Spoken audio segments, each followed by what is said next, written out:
नमस्कार, बहुत स्वागत आप सभी का। आप देख रहे हैं आपका प्रोग्राम कॉफी पर कुरुक्षेत्र। मैं हूं सौरभ शर्मा, रोज की तरह आपके साथ बातें करते हैं आपसे बिल्कुल खुल्लम खुल्ला। देश के अंदर एक नारा इस वक्त सबसे ज्यादा चल रहा है, एक हो जाओ हिंदुओं, बटोगे तो कटोगे, एक रहोगे तो सेफ रहोगे। कहने को तो एक चुनावी नारा अब ये बन गया है क्योंकि इलेक्शन चल रहे हैं 2 राज्यों के अंदर, लेकिन उससे पहले जब ये नारा दिया गया था, योगी आदित्यनाथ ने जिसको दिया, उन्होंने बांग्लादेश के संदर्भ में कहा था कि बांग्लादेश से सीखो हिंदुओं, एक हो जाओ वरना बटे तो कटे। बांग्लादेश में हिंदुओं के साथ ही हो रहा है। अब आज बहुत लोग पूछते हैं भाई ये नारा तो चलिए ठीक है, नारे हिट हो जाते हैं, लेकिन इसका असर भी क्या होगा, कुछ होगा क्या? आज इसकी हम लोग कुछ पड़ताल करने की कोशिश करेंगे कि ये समाज के अंदर, हिंदू समाज के अंदर अगर किसी किसी जागरण को लेकर के ये नारा दिया गया है तो वो कितना इफेक्टिव है। और आपको मैं आज एक ऐसे मेहमान से मिलवाऊंगा जो अपने स्तर पर यही काम कर रहे हैं, मतलब हिंदू चेतना को जगाने की या हिंदुओं को एकजुट होने की अपील भी वो करते हैं, और उनका मानना है कि समाज में ये काम हो रहा है और कामयाबी से हो रहा है। स्वामी दीपांकर जी आज हमारे साथ प्रोग्राम में आए हैं। स्वामी जी बहुत स्वागत आपका कॉफी पर कुरुक्षेत्र में। प्रदीप सिंह जी हमारे साथ हैं। प्रदीप जी बहुत स्वागत आपका। सर शांतनु गुप्ता जी मेरे साथ हैं। अच्छा, स्वामी जी ने भिक्षा यात्रा शुरू की नवंबर 2022 में। अभी किस चीज़ की भिक्षा मांगते हैं जब लोगों के पास जाते हैं, तो ये उनसे हम पूछेंगे। लेकिन अभी न्यूज़ में आपकी यात्रा जब रही तो हमने देखा गिरिराज जी आपकी यात्रा में जुड़े थे बिहार में, मेरे ख्याल से 14-15 2 हफ्ते की यात्रा शायद वो थी। तो हिंदू स्वाभिमान यात्रा उसको नाम दिया गया था। तो अब चूंकि पॉलिटिकल फिगर आपकी पार्टी के साथ जुड़ गया, तो आपको ये भी बताना चाहिए आज कि आप क्या पॉलिटिकली भी इंडोर्स कर रहे हैं बीजेपी को खुल करके, और आपकी यात्रा है क्या बेसिकली? बेसिक पहले मैं बताता हूं यात्रा है क्या है। ये यात्रा जातियों में विभक्त सनातन को एक करने की है, जातियों में विभक्त हिंदुओं को जोड़ने की है, जातियों में ना बटकर एक हो जाइए, संगठित हो जाइए। एक भगवान, एक शमशान और एक कुआं, जो हम लोगों का था है सो रहे, जातियों में ना बटे। ये इस यात्रा का कि मुझे आपसे दाल, आटा, चीनी, चावल, पैसा नहीं चाहिए, मुझे आप दे सकते हैं तो जातियों में विभक्त ना होकर एक हिंदू होने की भिक्षा दीजिए।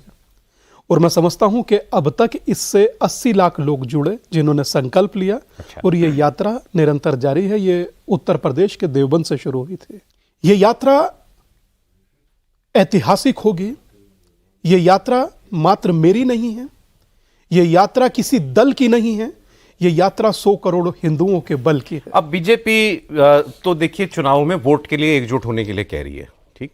आपने जितनी परिस्थितियां बताई जो इस बीच में बनी हैं होते होते इस यात्रा की, वो सारे आपने जितने उदाहरण दिए वो आप कह सकते हैं इस्लामिक एक्सट्रीमिज्म के, अतिवाद के सारे उदाहरण हैं। बांग्लादेश हुआ या बहराइच हुआ, ये सारी। तो आप उसी अतिवाद, इस्लामी अतिवाद के सामने हिंदुओं को एकजुट करना चाहते हैं? मैं कहना चाहता हूं कि आपसे नूह में किसी ने जाति नहीं पूछे, आपसे बहराइच में किसी ने जाति नहीं पूछी, आपसे बांग्लादेश में कोई जाति नहीं पूछ रहा, आपसे 90 में किसी ने जाति नहीं पूछी थी। आपसे जाति पूछ कौन रहा है? और बड़ा एक रोचक शब्द और तथ्य आपसे शेयर करूंगा, आपके दर्शकों से भी। एक शब्द है कास्ट। 1931 में ब्रिटिश सेंसस कमिश्नर थे हर्बर्ट रिस्ले।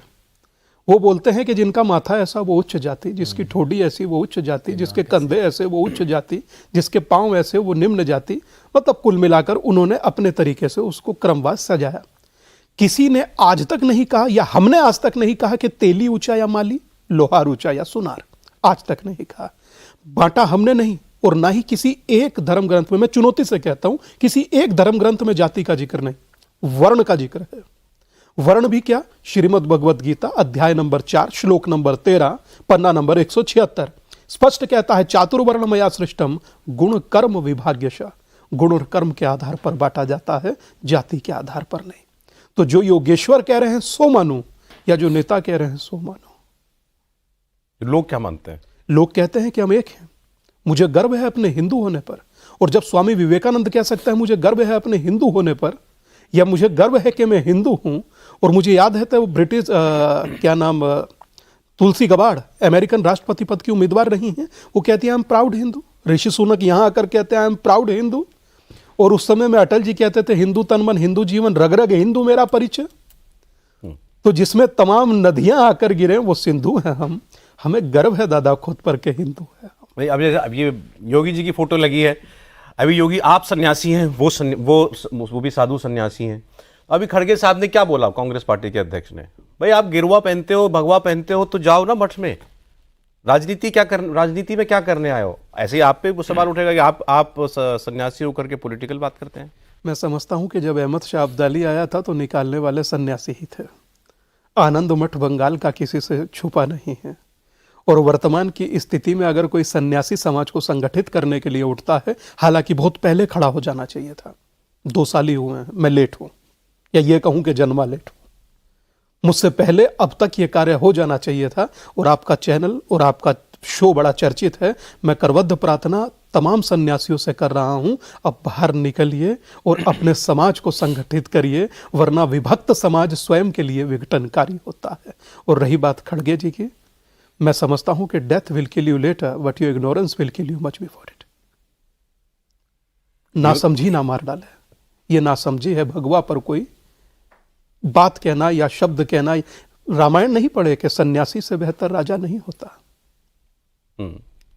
और अगर कोई सन्यासी किसी चीज को व्यक्त कर रहा है या अपने मार्ग को प्रशस्त कर रहा है या समाज को दिशा दिखा रहा है, क्या गलत बोले हैं? बटोगे तो कटोगे। इसका कटने का अर्थ क्या तलवार लेकर ही होता है? 1990 में सबसे पढ़ी लिखी कम्युनिटी थी ब्राह्मण, 6 महीने में साफ। 47 में लाहौर के अंदर पढ़ी लिखी कम्युनिटी थी, सिंध हिंदू पंजाबी, 6 महीने में साफ। कांधार से साफ, हिंदू कुश से साफ। बचा क्या है? कश्मीर छोड़कर यहां है, यहां से कहां जाएंगे? गलत कर रहे हैं तो आप हमें सजा दे दीजिए। अगर जोड़ रहे हैं, जोड़ना तो लाभ होता है, एक लकड़ी तोड़ दीजिए। गट्ठड़ तोड़ा जाएगा, पहलवान भी नहीं तोड़ पाएगा। और बिखरे हुए ठेले पर फलों की कीमत बहुत सस्ती होती है। क्या बात है। वैसे सर याद करें तो योगी जी ने भी जब बात कही तो किसी चुनाव के लिए नहीं दिया था ये नारा। ना, बिल्कुल नहीं। बटोगे तो कटोगे। चुनाव, मुझे लगता नहीं कि उस समय उनके मन में भी चुनाव की कोई बात थी। वो संदर्भ जो है उस समय ताज़ा संदर्भ बांग्लादेश का था। जो कुछ हो रहा था, जिस तरह की प्रतिक्रियाएं हो रही थी और जिस तरह की प्रतिक्रियाएं नहीं हो रही थी उन दोनों को लेकर, कि कहा जा रहा था कि वो तो बांग्लादेश के हिंदू हैं, आपसे क्या मतलब, वो मरे या जिए आपसे क्या मतलब, आपके देश में तो नहीं हो रहा है। ये जो मानसिकता है कि हमारे पड़ोसी के साथ बुरा हो रहा है, हमारे साथ तो नहीं हो रहा है, तो हमको क्या फर्क पड़ता है। मुक्त हिंदू समाज चाहते हैं या जाति बोध होते हुए भी एक सनातन की आप में एक रूपता रहे? देखिए, मेरा मानना यह है कि कास्ट शब्द भी आपका नहीं है, पुर्तगीज भाषा का लिया गया शब्द है। आप गूगल पर सर्च कीजिए, कास्ट शब्द आया कहां से, आपका नहीं है। जब कास्ट शब्द तक आपका नहीं, समूचा राष्ट्र कंधों पर ढो रहा है और भाई भाई का दुश्मन हो रहा है। अगर आप चाहते हैं कि किसी का मंगल करना, किसी के कल्याण की भावना करना, 31 में 3000 कुछ जाति थे, 24 में 6000 7000 कुछ जाति है। किसने बना दिया 3 साढ़े 3 हजार जाति? और बनाकर इनका क्या मंगल किया कि 6 का 12 करना चाहते हैं? नहीं, 2011 की सेंसस में तो क्या लाखों जातियां निकली शायद। वो उपजातियां वो भी है। आप ऐसे देखिए सौरभ भैया, 2 चीज है जितना मैं समझ पाया हूं और जितना समझ रहा हूं। आप किसी का मंगल करना चाहते हैं तो हालात देखिए, जात नहीं। ब्लड बैंक में आप खड़े होते हैं, पूछते हैं कि किसका ब्लड है, सही बात। निकाल कर 2-4 रुपए का नोट इन्हीं से ले लीजिए, इनका नोट है, मैं तुरंत जेब में डाल लूंगा। मैं पूछूंगा दलित का है या वाल्मीकि का, ब्राह्मण का है या किसी और का। आर्थिक दृष्टिकोण पर आप पंजीरी नहीं पूछते और बाकी आप जाति ढूंढते फिर रहे हैं। तमाशा बंद कीजिए, समाज को बचाइए। और जिन बांग्लादेश, मैं हैदराबाद था प्रदीप जी, आपसे शेयर कर रहा हूं। एयरपोर्ट से उतरा तो चलते चलते मुझे लगा नहीं कि मैं हैदराबाद में ही हूं, पहली बात। थोड़ी सी आगे बढ़ा तो गाड़ी ने यू टर्न लिया, मतलब गोल चक्कर से घुमा तो लिखा था Rohingya football club. Rohingya football club, Rohingya football club. हाँ, ओहो, मैं हैरत में था देख करके। और यह सिर्फ यही संभव है। आप सोचिए कि इस देश को धर्मशाला बना दिया, इसका क्या भरोसा है कि कल को होने वाली प्रौढ़ सभा का ये लोग हिस्सा नहीं होंगे? आपके संसाधनों पर ये हक नहीं जमाएंगे? आपके हकों का हनन नहीं करेंगे? और लाइए एनआरसी और लाइए CAA, तो तमाशा देखिए पूरे देश में। मेरा उस विचार के विरुद्ध है संगठित होना। वो तो तमाशा हुआ ना, अब वक्फ के नाम पर होगा, हो रहा है। आपको लगता है कभी रुकेगा? मुझे नहीं लगता। तो हिंदुओं के साथ साथ पॉलिटिकल क्लास को भी एक कीजिए ना, कि मैंने कुछ देश हित के मुद्दों पर तो अपनी राजनीतिक लड़ाई छोड़ो। एक बात कहें आपसे, बड़ी जिम्मेदारी के साथ कह रहा हूं। आप लोग पॉलिटिकल दृष्टिकोण से देखते हैं क्योंकि गिरिराज सिंह एक बीजेपी के मिनिस्टर हैं, सांसद हैं, मगर मैं अपने जितना मैं समझ पाया या एक दशकों से जितना समझ रहा हूं, गिरिराज सिंह होना आसान नहीं है दादा। खड़े होकर के कहना कि जो मिला है सो जन्म के पहले जन्म के बाद मिला है, जन्म पे हिंदू था मृत्यु पर हिंदू होऊंगा, बाकी सब महादेव। तो मैं समझता हूं कि आज इस देश को 80 करोड़ लोगों का प्रतिनिधित्व करने वाले, अभी जैसे हमारी यात्रा थी तो तेजस्वी जी ने एक बयान दिया था कि जिसने मुस्लिमों की तरफ आंख उठाकर देखा ईंट से ईंट बजा देंगे। आपने भी सुना होगा, आपने भी। मैं इससे ज्यादा मैं बहुत अप्रिशिएट किया, मैंने क्लैप तक किया कि कोई एक व्यक्ति खड़ा होकर बोला एकदम क्लियर कि 80% मतलब 20% लोगों की तरफ किसी ने आंख उठाया तो ईंट से ईंट बजा देंगे। बस मेरी यही प्रार्थना है, कोई एक व्यक्ति लंगड़ा, लूला, अपाहिज, ताकतवर, पहलवान, कमजोर खड़ा होकर यह भी कह दे कि बांग्लादेश में जो हुआ वो यहां करने की सोची तो कम से कम दंडित करेंगे। ईंट से ईंट मत बजाओ, कम से कम सजा दिलाएंगे। ईंट से ईंट मत बजाओ, कम से कम जेल डालेंगे।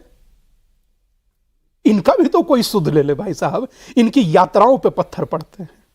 यात्रा छोड़िए, बिहार में तो शव यात्रा पर भी पत्थर पड़ गए। अभी छठ मनाया सबने, बहुत बड़ा लोक पर्व है। पूर्णिया के घाट उजाड़ दिए गए। हाँ, खबर आई, ये तो छपी हुई खबर है। मतलब एक जहां से छुइएगा साफ दर्द ही होगा, और यह मैं अपना दर्द ही कह रहा हूं। ये तो मैं तो आपसे वजह पूछ रहा हूं, पॉलिटिकल संरक्षण के बगैर मुमकिन है ये? नहीं, बिल्कुल मुमकिन नहीं, बिल्कुल मुमकिन नहीं। और अभी स्वामी जी ने कहा, योगी जी का पोस्टर भी लगा है यहाँ पे, मठ में अगर जाएंगे तो मठ में महाराज जी तो बड़े महाराज थे, महंत अवैधनाथ, वो पहली बार साउथ में गए कोई प्रवचन देने, और वहाँ पे उन्होंने जब पहली बार क्रिश्चियन कन्वर्जन देखा, पहले तो इतनी न्यूज़ नहीं ट्रांसफर करती थी, मठ में आके उन्होंने कहा कि हम लोग सहभोज शुरू करेंगे। वो पहली बार बनारस में उन्होंने सारे साधुओं को इकट्ठा करा, कहा कि हम डोम राजा के घर में खाना खाएंगे। कई साधुओं ने भी थोड़ा उनसे किनारा किया, और फिर आके जो खिचड़ी का कार्यक्रम होता है मठ में, बड़ा कार्यक्रम होता है, सब लोग अपने चावल दान करते हैं, फिर उसी से खिचड़ी बनती है, किसने दान करी, किसका चावल था, कौन किसने हाथ लगाया, और फिर वो गांव-गांव में बंटती है। वो तो ये वहाँ पे पुराना चला आ रहा है। जिस परंपरा से योगी आदित्यनाथ आते हैं वहाँ पे पुरानी परंपरा है कि बट के नहीं रहना। जातियों में कौन खाना बना रहा है, कौन उसे सर्व कर रहा है, किस गांव में जा रहे हैं, ये योगी आदित्यनाथ का 20 साल का जीवन है। उसको उन्होंने आज राजनीतिक शब्दावली दे दी जो राजनीति में इस्तेमाल भी हो जाए। तो जातीय चेतना के खिलाफ ही बनी जाति की चेतना के खिलाफ। लेकिन सर मैं सोच रहा हूं ये कि ये तो बड़ी गजब बात है हिंदुओं के अंदर। आपके जो रिलीजियस लीडरशिप है, योगी जी, स्वामी जी, शंकराचार्य जी, सभी लोग, कोई जाति की बात नहीं करता। सब कह रहे हैं भाई जाति में इतना मत डूबो, भेदभाव खत्म करो। इन्होंने कहा एक कुआं एक शमशान। आपके साधु संत ये कह रहे हैं और लोग मानने को तैयार नहीं है। आपकी जो बड़े काव्य हैं, आपकी बड़ी समस्या है जो पता नहीं आपने देखी होगी इस यात्रा के दौरान जरूर, जो है हिंदू एक होता है, कोई भावनात्मक मुद्दा हो तो वो मुद्दा हटा, हिंदू फिर जाति में बट गया। तो असली टेस्ट तो वही है कि जब कोई भावनात्मक मुद्दा नहीं होगा और उसको चुनना होगा कि हम हिंदू हैं कि हम जो है इस जाति के या उस जाति के हैं, तब वो किसका चुनाव करेगा? हम उत्तर दें? हाँ प्लीज, आपसे ही है सारे सवाल। प्रदीप जी, हमें लगता है कि अगर ये भाव, ये विचार, ये जनजागरण निरंतर बना रहा तो भविष्य में वो हिंदू होने को चुनेगा। अगर यही निरंतरता बनी रही, यही यात्राओं का दौर बना रहा और इसी प्रकार सन्यासी मठों से बाहर निकलकर अपने समाज, अपने, क्योंकि मैं जब से होश संभाला है मैं हिंदू का दिया खा रहा हूँ, हिंदू का दिया पहन रहा हूँ, या सनातन का कह लीजिए दिया पहन रहा हूँ, खा रहा हूँ, ओढ़ रहा हूँ। मेरा कर्तव्य बनता है कि आज वो विभक्त है तो मैं उनके जनजागरण और उनके संगठित होने के लिए प्रयास करूं, जो कि मैं निरंतर कर रहा हूं। और निरंतर प्रयास आप जैसे सन्यासियों को, साधुओं को करना पड़ेगा ना। मुझे लगता है करना चाहिए।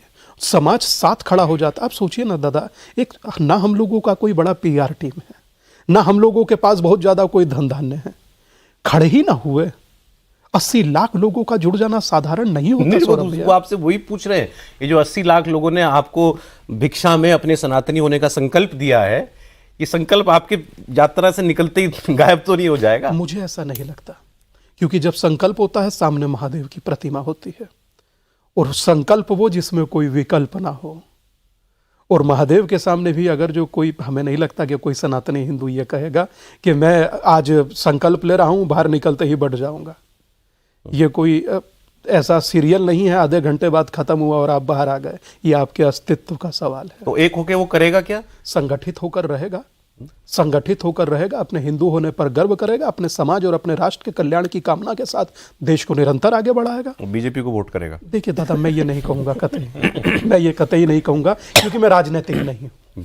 और मैं राजनीतिक, अरे तो आज तो आपने देखा नहीं महाराष्ट्र में क्या हो रहा है? सारे मुस्लिम लीडर्स जो हैं, मतलब रिलीजियस लीडर्स जो हैं, उलेमा, सब अपील जारी कर रहे हैं, भाई आप इनको वोट करो, आप इनको वोट करो, मैंने तो बीजेपी के खिलाफ वोट करो। मैंने ओवैसी साहब का वो बयान सुना जिसमें उन्होंने कहा कि अपने वजूद के लिए मुस्लिमों को एक होना होगा। मैंने नोमानी जी का बयान सुना महाराष्ट्र में, जिन्होंने कहा कि मुस्लिमों को एक मुश्त होकर वोट डालना पड़ेगा। मुझे एक इंटेलेक्चुअल की बात तब याद आया जब उनका मैंने नोमानी जी का बयान सुना। बोले चाहे आप घर दे लीजिए, चाहे आप स्वास्थ्य के लाभ दे लीजिए, चाहे आप शौचालय दे लीजिए, वोट वहां डलेगा जहां कौम का मुस्तकबिल होगा। जब हिंदू की बात आती है तो वो मुस्तकबिल ना देखकर या तो धन के चक्कर में बटेगा या जातियों में बटेगा। मगर मुझे उम्मीद है कि संख्या बल से काम नहीं होता, संगठित होने से काम होता है। संख्या बल में तो आप 80 करोड़ हैं, मगर है तो बटे हुए। मैंने इसलिए तो पूछा ना कि आपको सामाजिक चेतना के साथ साथ क्या पॉलिटिकली भी कोई साइड लेनी पड़ेगी और अपील जारी करनी पड़ेगी? मैं ये कहूंगा कि जो सनातन के जनजागरण या सनातन के मंगल के लिए विचार भी करता हो और आपके कम से कम दुख सुख में आपके साथ खड़ा होता है, उसे आप ताकतवर बनाइए। मेरा किसी पार्टी से कोई लेना देना नहीं, चाहे वो सपा हो, बसपा हो, कांग्रेस हो, बीजेपी हो, XYZ कोई हो। मैंने कहा ना कि कोई कह रहा है कि 20% के लिए आंख उठाकर देखिए तो ईंट से ईंट बजाएंगे, तो कोई एक ही खड़ा हो जाइए कि बोले इनकी तरफ भी किसी ने देखा तो ईंट से ईंट ना बजाएंगे तो कम से कम ताली से ताली बजा लेंगे, कुछ तो करेंगे। क्योंकि इनकी तरफ कोई खड़ा ही नहीं होता। राम को 500 साल हम लोग देखते संघर्ष में हुए, अपना केस लड़े। कृष्ण अपना केस लड़ रहे हैं। काशी विश्वनाथ की स्थिति आप केस में ही हैं। मतलब हम हैं किस धरती पर, हमें समझ नहीं आ रहा। मतलब कोई बहुसंख्यक समाज का देवता केस उसमें फंसा होता है क्या? बल्कि पूरी दुनिया में लेकिन अगर ये संत बात किसी को पता समाज लगेगी ना की तो वो जो हंसेगा इस पे कि कहीं शक्ति है, उसको भारतीय जनमानस बहुत अच्छी तरह पहचानता। 1857 का गदर फेल हो गया, जो उसका अगला चरण होने वाला था, उसकी जो योजना थी बड़ी विस्तृत योजना बनी थी। अच्छा, उसमें यह था कि सबसे पहले फ्रंट लाइन में पहले जो है संत समाज उतरेगा। संत समाज उतरेगा, लोगों को जोड़ेगा। फिर वो छोटे छोटे समूहों में लोगों को छोटे शहरों में, गांव कस्बे में जोड़ेगा। उसके बाद इंटेलेक्चुअल जोड़ेंगे, उसके बाद एक नैरेटिव बनेगा। उसके बाद फिर जो लोग जो है लड़ने को तैयार हैं, मरने को तैयार हैं, वो जुड़ेंगे। इस बात का अंग्रेजों को बहुत डर था। उनको जो इंटेलिजेंस रिपोर्ट मिल रही थी कि अगर ऐसा हो गया तो हमको छोड़ के जाना पड़ेगा। तो इसलिए आप याद कीजिए, कांग्रेस का जन्म 1857 के गदर के बाद हुआ। ये समझाया गया अंग्रेजों को, उनके जो सलाहकार थे, कि एक कोई वेंटिलेशन आपको प्रोवाइड करना पड़ेगा जहां लोग अपना जो है फ्रस्ट्रेशन निकाल सके, गुस्सा निकाल सके, नाराजगी, तो आंदोलन हो जो हिंसक न होने पाए। तो कांग्रेस का पूरा आंदोलन अहिंसक है। जो भी हिंसा के रास्ते पे गया उससे कांग्रेस ने किनारा कर लिया, वो चाहे सुभाष चंद्र बोस हो और चाहे दूसरे लोग हों। उनको माना गया कि ये गलत रास्ते पे जा रहे हैं। तो अंग्रेजों ने इनको कंट्रोल करने के लिए कांग्रेस को आगे बढ़ाया। बिल्कुल। अच्छा, अब भाई कांग्रेस का गठन ही अंग्रेज ने किया, गठन ही AO ह्यूम। और उसके बाद कई अध्यक्ष जो है कांग्रेस के, वो अंग्रेज ही रहे। एक तरह का थिंक टैंक और एक तरह का डिस्कशन क्लब था जहां पे आके आप अपना विचार रख सकते थे और फिर घर जाएंगे, तो एक तरह से वेंट आउट हो जाता था। तब आज भी कांग्रेस के अध्यक्ष क्या कह रहे हैं? योगी जी, तुम्हारा क्या काम राजनीति में? बिल्कुल, राजनीति करनी तो खुल उनके के आओ, डर है मेरी ना। तरह नहीं, सफेद कपड़े पहनो। अब उनसे कोई पूछे बिल्कुल ये अच्छा कनेक्शन है कि आचार्य नरेंद्र देव बहुत बड़े इंटेलेक्चुअल, समाजवादी, गांधी जी चाहते थे कि आजाद भारत में पहले राष्ट्रीय अध्यक्ष कांग्रेस के वो बने। कांग्रेस के टिकट से वो विधानसभा का चुनाव जीते थे। कांग्रेस छोड़ी उन्होंने, मतभेद हुए, विधानसभा से इस्तीफा दिया, बाई इलेक्शन हुआ। बाई इलेक्शन में उनके खिलाफ कांग्रेस पार्टी, फैजाबाद के रहने वाले थे, फैजाबाद की सीट थी, कांग्रेस ने उनके खिलाफ जो है एक सन्यासी को खड़ा किया और कैंपेन का थीम ये बना कि ये सन्यासी जो चुनाव लड़ रहे हैं कांग्रेस के टिकट पर, ये राम है और आचार्य नरेंद्र देव रावण है, चुनाव इनके बीच है। तो भाई सन्यासी और भगवा वस्त्र उस समय नहीं याद आया। तो ये सुविधा के तर्क हैं जो आपने योगी जी की जो बात उन्होंने कही उसका आपके पास कोई जवाब नहीं है। इसका मतलब तीर बिल्कुल निशाने पर लगा, बिल्कुल बटके तो कटेंगे। हाँ, आपको दर्द हो रहा है लेकिन आपके पास जवाब नहीं है, तो आप क्या कह रहे हैं? उनके वस्त्र पर सवाल उठा रहे हैं। योगी जी राजनीतिक जीवन में 1998 से 26 साल हो गए, आज तो आए नहीं है। दोनों संसद में साथ में मुख्यमंत्री रहे। बनने से पहले भी वही वस्त्र पहनते थे, उसके बाद भी वही पहनते हैं। तब तक आपको इन 24 सालों में कभी याद नहीं आया कि योगी जी किस रंग का और कौन सा वस्त्र पहनते हैं? इस नारे के बाद ही याद आया। तो इसका मतलब है कि आपके पास इसका कोई जवाब नहीं है। ये जवाब में उन्होंने वैसे आज एक इसके जवाब में राइम करता हुआ नारा दिया, बटोगे तो कटोगे, ये कहते हैं, हम कहते हैं डरोगे तो मरोगे। इसका कोई डरो मत। ये तो कोई कौन अर्थ- किससे डर रहा है? कौन कौन डरा किससे रहा डर है? रहा ये किसने कहा? खड़गे जी ने बोला, डरोगे तो मरोगे। हम कहते हैं डरोगे तो मरोगे, डरना मत। तो डर कौन रहा है? भाई योगी जी मतलब कि ये कह रहे हैं बटोगे तो कट जाओगे, डरा रहे हैं तुमको, कट जाओगे तुम। वो ये कह रहे हैं डरना मत, डरे तुम मरे। भाई बिना योगी डरे। जी कह रहे हैं, उसका एक ऐतिहासिक तथ्यात्मक जो है वो तथ्य पूरा मौजूद है, और जो खड़गे जी कह रहे हैं उसका तथ्य बताएं। सर वैसे हमारे यहाँ मतलब आपकी कोई भी पॉलिटिकल इंक्लिनेशन हो, भगवा पहने कोई साधु सन्यासी कहीं भी दिख जाए, तो हमारे यहाँ एक उसका आदर है, होता मन ही में है, श्रद्धा का ही भाव एक श्रद्धा का भाव होता है। मैं ये लेकिन देख रहा हूँ अब जो ये बात इन्होंने कही इनके लिए, भाई एक वो नेता हैं बीजेपी के, बीजेपी ने नेता बना दिया, भगवा पहनते हैं, सर पर बाल भी नहीं है, ऐसे बोले ना वो? बिल्कुल यही बोला, एक तरह से मजाक मॉकिंग करते हुए। बिल्कुल वो आदमी कितनी बड़ी परंपरा को वो दिख लीड रहा कर रहे हैं, मतलब ये तो पॉलिटिकली सोचो। भी करेक्ट नहीं है, वो उसकी नाथ बात नहीं, परंपरा बात की ये है कि स्वामी नहीं है। आपको सनातन धर्म से कितनी नफरत है। आप उन लोगों के साथ खड़े हैं जो सनातन धर्म को बीमारी बताते हैं, उनके साथ सत्ता में है, तो आपकी सोच इससे अलग क्या हो सकती है? उनके बेटे का कर्नाटक में बयान देखिए, वो वही है जो उदयनिधि स्टालिन बोल रहे हैं। तो बात सोच की है। ये जो कॉलोनियल माइंडसेट बनाया गया, अंग्रेजों ने बनाया कि सनातन संस्कृति घटिया है, हिंदू धर्म घटिया है, ये अवैज्ञानिक धर्म है, जबकि दुनिया में इससे ज्यादा वैज्ञानिक कोई धर्म ही नहीं। धर्म ही नहीं। और ये बात हम अफसोस इस बात का नहीं कि उन्होंने ये कहा, हमने मान लिया, ये ज्यादा चिंता की बात है और दुख की बात है। और उसी मानसिकता की ये लोग हैं। तो ये जो मानते हैं वही बोल रहे हैं। ये हिंदू धर्म को अच्छा नहीं मानते, इनका मानना है कि हिंदू धर्म खत्म हो जाना चाहिए। तो इसलिए मजाक, इसलिए उनको अगर ये मालूम हो जाए कि ये मजाक उड़ाने से हमारा नुकसान होगा तो कल से नहीं बोलेंगे। तो वही है उसकी कीमत बढ़ाने की। किसी और के लिए भी बोल देते, किसी धर्म में नुकसान हो जाता, नहीं हमें लगता है बोलने की हिम्मत ही न करते, तो उनका पर्सनल नुकसान हो जाता। यही कहना चाह रहा हूं जो सर ने कहा, किसी और के प्रति बोलना भी नहीं चाहिए, पर बोनविटा भी पिए बोल नहीं पाएंगे, पैर कांपेगा, डॉक्टर बुलाना पड़ेगा। ऐसी स्थिति वर्तमान में है। और एक जो बिहार की यात्रा जब किया, तो एक जो ये गंगा यमुनी तहजीब और भाईचारे वाला नाटक हम देखते हैं, ये फेक है, एकदम फेक नैरेटिव है। भाईचारा सहमत हूं, तब उस पर विश्वास करता जब बांग्लादेश में दुर्दांत अपराध हो रहे थे, बच्चों के गले से कंठी काटी जा रही थी, महिलाओं के बाल पकड़कर दौड़ाया जा रहा था, रेप हो रहे थे, बुजुर्गों को उल्टा टांगा जा रहा था, विभत्स मतलब मैं कहूं कि पराकाष्ठा पार की जा रही थी। निकलते यहां से एक टीम उलेमाओं की कि थू है, लानत है ऐसी विचारधारा पर जो हम लोगों के भाइयों को मार रही है। पर मैंने नहीं देखा, 90 में नहीं देखा, नूह में जो हुआ उसके बाद नहीं देखा। क्या तर्क होता है? डीजे पर गाना बज रहा है, गोली मार दीजिएगा बहराइच में जो हुआ वही था। गोली मार दीजिएगा।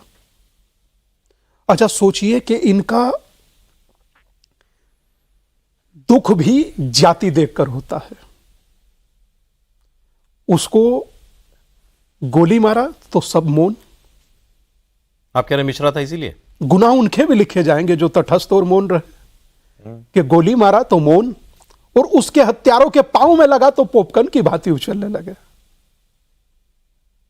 मतलब कुल मिलाकर मैं ये सोच रहा हूं कि ये मेरा किसी से कोई दुराव विचार, मैं, आप यकीन मानिए सौरभ भाई, सर बैठे हैं, बड़े हैं, मैंने आज तक 2 साल की यात्रा में किसी के विरुद्ध एक शब्द नहीं बोला, ना मुस्लिम ना क्रिश्चियन, किसी के विरुद्ध नहीं, सिर्फ हिंदुओं को जोड़ने पर काम लेकिन किया। जैसे अभी आपने कहा ना, ये भाईचारा, गंगा जमुनी तहजीब, ये फेक है, ये इसलिए कह रहा हूं क्योंकि बिहार में देख कर आया हूं। नहीं, लेकिन ये बात भी तो सही है ना सर कि आपका जो लार्जर ऑब्जेक्टिव हो या ध्येय हो, वो तो भाई आपको कोएग्जिस्ट करना है ना साथ में।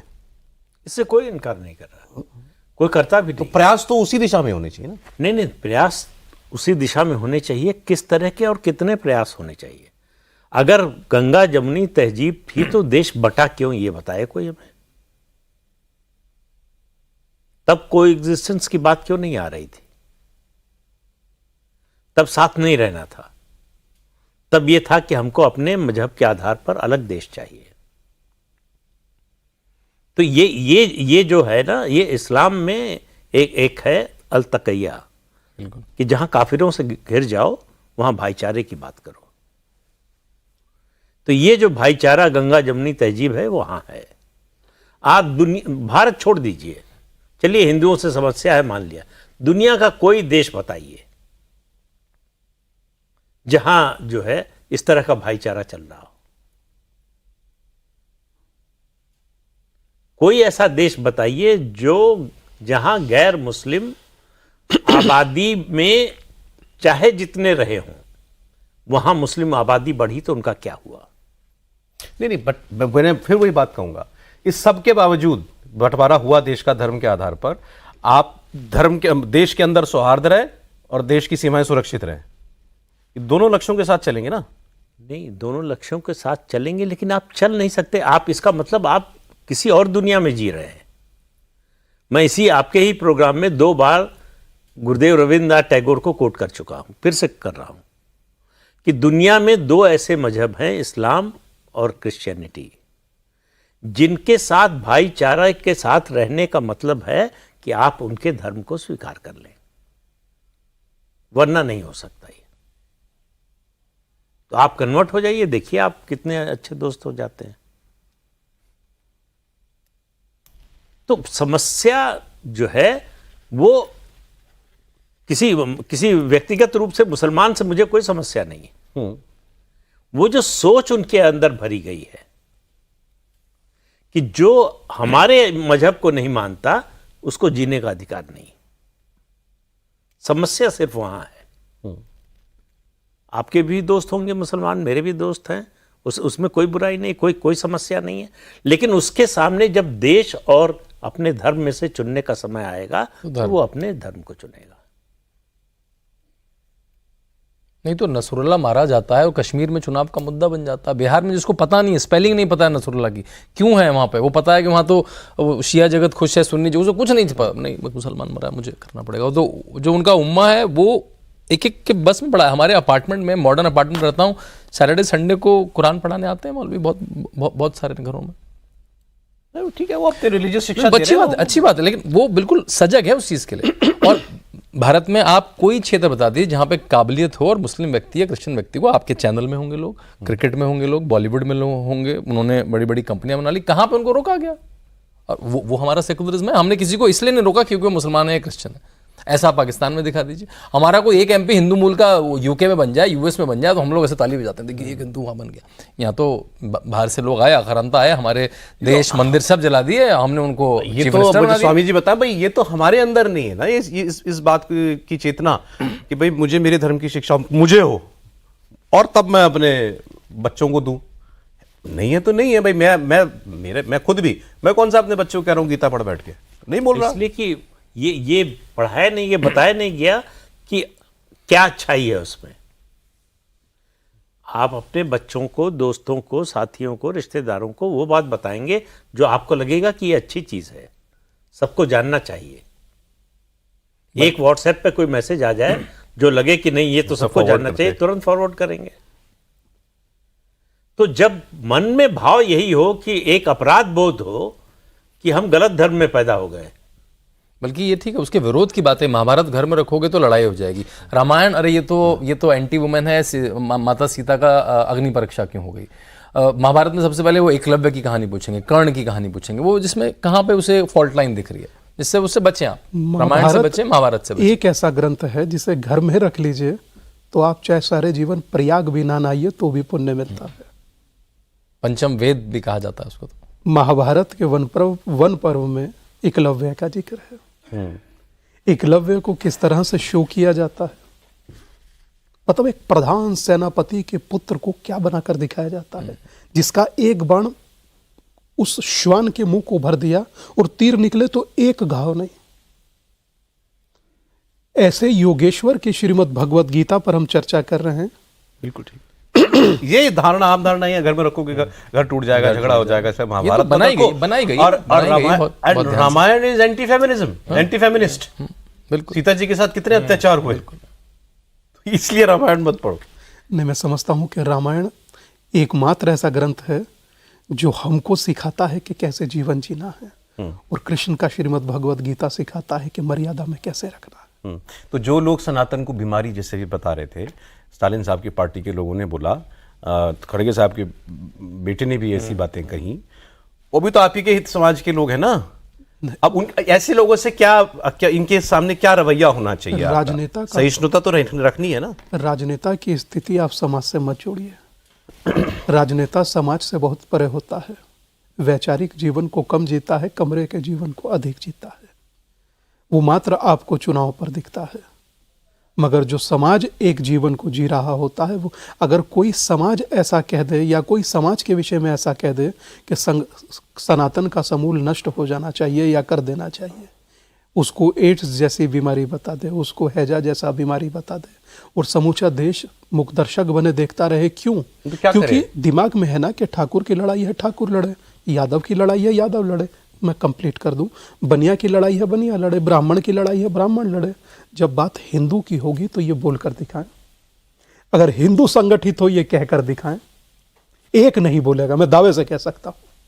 आपका संगठित होना बहुत, मतलब आप समझिए कि ऐसे द्वार खोल देता है कि आपके विरोध में कोई गलत नहीं बोलता। कम से कम हम लोगों के यहां संवाद का शुरू से ही रहा है, संवाद खूब हुए हैं, शास्त्रार्थ खूब हुए हैं। आप सोचिए शास्त्रार्थ भी कैसे कि एक तरफ मंडल मिश्र बैठे हों और एक तरफ शंकराचार्य बैठे हों, और जूरी किसको बनाया, जज किसको बनाया? जो उनकी धर्मपत्नी थी मंडल मिश्र की। हमारा ही मात्र एक सनातन ऐसा है, मैं समझता हूं कि जिसमें आयुर्वेद भी पढ़ाया जाता है और मैथ भी पढ़ाया जाता है। यहां से सूरज की दूरी कितनी है? 15 लाख कुछ मील। सूर्य के डायमीटर से संख्या को डिवाइड कीजिए, कितना आएगा? 108। चंद्रमा की दूरी को चंद्रमा के डायमीटर से डिवाइड कीजिए, कितना आएगा? 108। सूर्य आत्मा का प्रतीक, चंद्रमा मन का प्रतीक, दोनों को साधने की माला का मन का 108। दादा हमसे ज्यादा वैज्ञानिक क्या हमें बताएगा कोई? हम लोग तो बोलते कम है, सिर्फ यह है कि देखते ज्यादा हैं। सोचिए कि नील्स बोर जो क्वांटम की थ्योरी देने वाला वैज्ञानिक है, कहता है कि जब कभी तनाव होता था तो आई लुक टू उपनिषद। तो मैं समझता हूं कि मैं बहुत गौरवान्वित हूं, सनातनी हूं, और सनातनी होना मेरा धर्म है और हिंदू होना मेरा सौभाग्य है। मैं उस सौभाग्य को जी रहा हूं और उस स्वाभिमान को जगा रहा हूं, और उम्मीद करता हूं कि यह स्वाभिमान लोगों ने कुरुक्षेत्र में कॉफी शायद भले ना पी हो, मगर कॉफी में कुरुक्षेत्र देखकर जीवन परिवर्तित जरूर करेंगे। ऐसा आपने अच्छा सवाल पूछा कि तो क्या करें? हाँ भाई, दो तरीके हैं। जो इस्लाम को कोई कह दे तो एक तो होता है। नहीं, इस्लाम को क्या कहते हैं और क्या करते हैं उनको छोड़ दीजिए, अपने अंदर झांकिए। हम डेमोक्रेसी में जी रहे हैं। बिल्कुल। हमारे पास सबसे बड़ा हथियार क्या है? वोट। उदयनिधि स्टालिन और एमके स्टालिन को अगर ये मालूम हो जाए कि ये बयान देने के बाद संगठित हिंदू हमारे खिलाफ वोट करेगा, वो बोलेंगे? हिम्मत ही नहीं। तो ऐसा बोलने वालों को उसकी कीमत चुकानी पड़ेगी जब तक इसका एहसास नहीं होगा। और ये जब कीमत चुकानी पड़ेगी और इसका विरोध, इसका मतलब हिंसा से कोई इसका दूर दूर तक लेना देना नहीं है। उनको इस बात का एहसास होना चाहिए कि हम किसी एक संस्कृति के खिलाफ बोल रहे हैं और उसके मानने वाले चुपचाप बैठे हैं, इसलिए हम बोल पा रहे हैं। और हम डेमोक्रेसी में हैं तो हमारे पास सबसे बड़ा हथियार वोट का है, तो हम अपने वोट से बताएंगे कि हम आपकी बात से सहमत नहीं है। इतना ही करना है, कोई तलवार लेके सड़क पे निकल जाने की बात नहीं है, किसी को गाली देने की बात नहीं है। हम कह रहे हैं वचन से भी इस तरह का आचरण करने की जरूरत नहीं है, लेकिन संगठित होने की ताकत, जो ताकतवर है वही क्षमा भी कर सकता है और वही संरक्षण भी दे सकता है। कमजोर व्यक्ति न तो आपको संरक्षण दे सकता है, न उसकी क्षमा करने की शक्ति होती है। कुछ बोल रहे हैं आप? सौरभ, एक बात कहूँगा, आपने कहा क्या कहें। देखिए, संघर्ष लंबा है। मेरे छोटे बालक हैं घर में। मैं सभी अभिभावकों को ये ज़रूर कहना चाहूँगा कि जब तक वो आपके साथ हैं बच्चे, जब तक वो कॉलेज नहीं पहुँच जाते, तो 3 ग्रंथ, रामायण, महाभारत और गीता, उसमें केवल जानकारी लेवल पे नहीं, उनको स्कॉलर बना के उनको दीजिए। उनके जीवन में बहुत काम आएगा। वो हिंदू भी बन पाएंगे, उनके एंटिटी पे उनको पता रहेगा क्यों है। कोई उनको ऐसा सीता माता को ये क्यों हो गया, वो क्यों हो गया, उनको भटका नहीं पाएगा। तो सारे अभिभावक, सारे पेरेंट्स बच्चों को जब तक वो कॉलेज में पहुंचे, उनको रामायण, महाभारत, गीता केवल कंठस्थ लेवल पे नहीं, उसका ज्ञान क्या है, उसमें निकलने क्या वाला है, महात्माओं को सुनिए, उसकी आत्मा क्या है। अब जैसे वो तैयार करके गीता ही है जिसमें लिखा है कि स्वधर्मे निधनम श्रेया परधर्मो भयावह। अपने धर्म में जीना और मृत्यु दोनों स्वाभिमान, सम्मान, दूसरे का धर्म डराता है। और यहां सोचिए कि धर्म परिवर्तन का किस लेवल पर काम हो रहा है। मात्र मैं लगता हूं जन जागरण की स्थिति है सौरभ भैया। आज मैं कुछ सीखने को मुझे बहुत सारी चीजें मिली और मैं उम्मीद करता हूं कि इन चीजों को मैं अपनी यात्रा में भी अप्लाई करूंगा। मगर मैं इस चीज से बहुत प्रभावित हूं और इस चीज के प्रति बहुत निष्ठाबद्ध हूं कि अब आश्रमों से सन्यासियों को, महापुरुषों को बाहर आना चाहिए। अब आना चाहिए। स्वामी जी, आपने जो अभियान छेड़ा है उसके लिए आपको बहुत बहुत शुभकामनाएं। और आपने एक संख्या आज बताई, 80 लाख लोग मेरे साथ जुड़ गए। मुझे करता हूँ अगली बार जब मिले तो संख्या लाख से करोड़ में तो आए। बिल्कुल आएगी, मुझे पूरा विश्वास है। और मैं एक चीज के साथ बात खत्म करूंगा कि पहले एक छोटी सी बात कह दूं। हाँ, बोलिए। बिहार की यात्रा पर जब प्रदीप भैया थे तो किशनगंज, बहादुरगंज, नौगछिया होते हुए अररिया, पूर्णिया होते यात्रा, एक यात्रा में मैंने माथे पर महिलाओं के बिंदी नहीं देखा और सिंदूर नहीं देखा। तो मेरी आदत है, मैं पूछ लेता हूं, हमने काहे दीदी माथे पर कोई बिंदी बिंदी नहीं? तो एक शब्द था, बोले बाबा पहचान कर लेता है, पहचान कर लेता है। कौन? दूसरा वो विचार जो लील जाना चाहता है, उठा ले जाता है, लव जिहाद कर देता है। ये डर है, ये मैंने मेरी आंखों देखा है, ये मेरी आंखों देखा है। एक सामाजिक व्यक्ति कहता है 2-4 हिंदू बेटियां महीने में उठ जाती हैं, ये साधारण चीज है, बाकी सब ठीक ठाक है। इसीलिए कहता हूं कि ना कोई दूरी, ना कोई खाई, हिंदू हिंदू, भाई भाई। आज जरूरत है संगठित होने की। संगठित सनातन, मजबूत भारत। और ये लोकतंत्र भी तभी तक है दादा जब तक सनातन है, हिंदू है। जिस दिन नहीं होगा तो शुक्रवार की छुट्टी का चर्चा चल रहा था बिहार में।